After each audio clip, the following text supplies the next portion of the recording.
Assalamualaikum warahmatullahi wabarakatuh. Halo teman-teman semua. Kembali lagi dengan saya Uli Juni Milsalugina.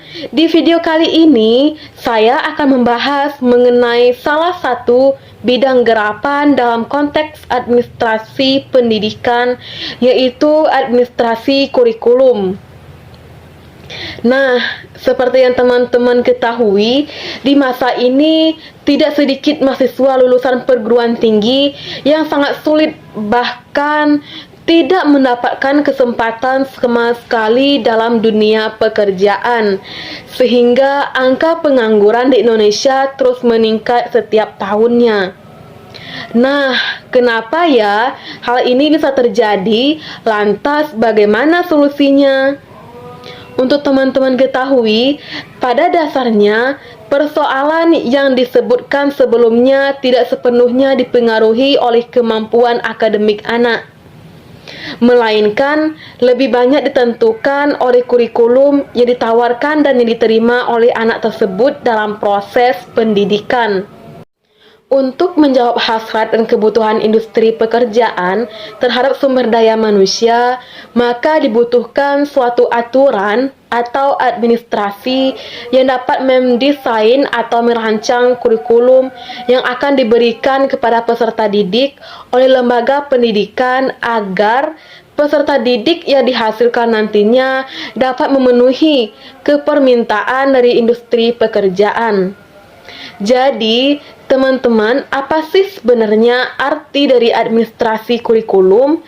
Nah, secara bahasa, administrasi berasal dari dua kata, yaitu administrasi dan kurikulum. Dalam arti yang sempit, kurikulum dapat kita artikan sebagai seperangkat mata pelajaran atau mata kuliah yang akan dipelajari oleh peserta didik dalam satuan lembaga pendidikan. Sementara dalam arti yang lebih luas, kurikulum berarti sejumlah eksperimen atau pengalaman yang dikembangkan secara bersama-sama oleh peserta didik dan pendidik. Sehingga dalam proses belajar mengajar, peserta didik tidak hanya memperoleh teori, melainkan juga memperoleh eksperimen atau pengalaman. Oke, selanjutnya kata administrasi. Administrasi berarti segala peraturan atau perancangan yang minimal dalamnya mencakup 4 fungsi manajemen, yaitu planning, organizing, executing, dan controlling. Jadi, administrasi kurikulum berarti segala proses perencanaan, proses pengorganisasian, proses pelaksanaan, serta proses kontrol terhadap setiap komponen kurikulum yang diterangkan oleh satuan lembaga pendidikan dalam proses belajar dan mengajar. Nah, untuk lebih jelasnya, lembaga hukum di Indonesia telah menetapkan Undang-Undang Sisdiknas Nomor 20 Tahun 2003 mengenai administrasi kurikulum. Menurut undang-undang tersebut, administrasi kurikulum berarti seperangkat rencana atau pengaturan mengenai tujuan, isi, bahkan pelajaran dan strategi yang akan digunakan oleh lembaga satuan pendidikan dan dijadikan sebagai pedoman penyelenggaraan dalam kegiatan proses belajar mengajar di setiap satuan lembaga pendidikan, baik itu sekolah maupun perguruan tinggi. Nah, dengan bahasa yang lebih sederhana, administrasi kurikulum dapat kita artikan bagaimana suatu lembaga pendidikan, baik itu sekolah maupun perguruan tinggi, memiliki rencana yang didesain dan diatur sedemikian rupa untuk ditetapkan dalam proses belajar mengajar di kelas. Selanjutnya, yang akan kita bahas adalah komponen penyusun kurikulum. Komponen-komponen penyusun kurikulum antara lain kurikulum itu sendiri, tujuan, isi, metode, dan evaluasi. Nah, komponen-komponen inilah yang nantinya akan diatur dan didesain sedemikian rupa melalui administrasi kurikulum untuk mencapai tujuan pendidikan. Nah, teman-teman, solusi dari permasalahan yang saya uraikan sebelumnya tadi adalah dengan adanya administrasi kurikulum dalam setiap lembaga pendidikan, karena administrasi kurikulum yang akan mengotak-atik dan melakukan perbaikan dalam setiap komponen-komponen penyusun kurikulum sehingga dapat disesuaikan dengan permintaan atau keinginan industri pekerjaan. Lantas, bagaimana proses administrasi kurikulum menjalankan profesinya dalam dunia pendidikan? Proses yang pertama adalah planning atau proses perencanaan. Dalam proses ini, kurikulum dianalisis, direncanakan sedemikian rupa untuk dapat dikatakan layak dikembangkan dan diterima oleh peserta didik. Dalam arti lain, pada proses perencanaan ini, suatu lembaga pendidikan melakukan penyusunan terhadap kalender akademik, penyusunan program tahunan, program semester atau promes, kemudian PSP atau program satuan pembelajaran, dan RPP, rencana pembelajaran. Nah, penyusunan hal-hal tersebut dilakukan berdasarkan hasil analisis data lulusan lembaga pendidikan tersebut yang mampu terserap oleh satuan lembaga pendidikan di atasnya dan oleh industri pekerjaan.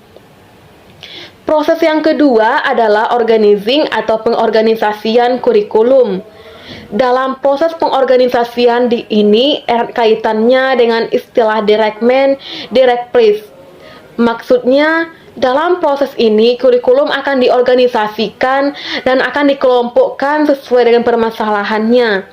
Dalam proses belajar dan mengajar di lembaga pendidikan, administrasi kurikulum berfungsi untuk mengajar yang memang memiliki kemampuan atau skill yang sesuai dengan pembelajaran yang diberikannya ke peserta didik. Yang ketiga adalah proses pelaksanaan.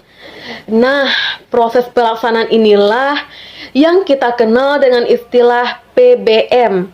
Dalam kelas atau proses belajar mengajar yang terjadi antara guru dan peserta didik ataupun antara dosen dengan mahasiswa.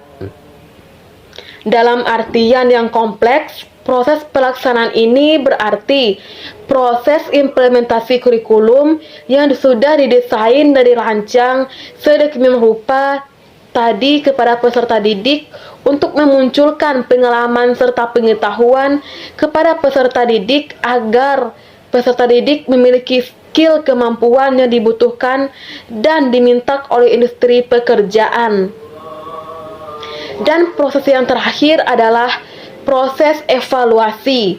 Proses ini bertujuan untuk mengetahui sejauh mana tujuan dari kurikulum itu sudah tercapai.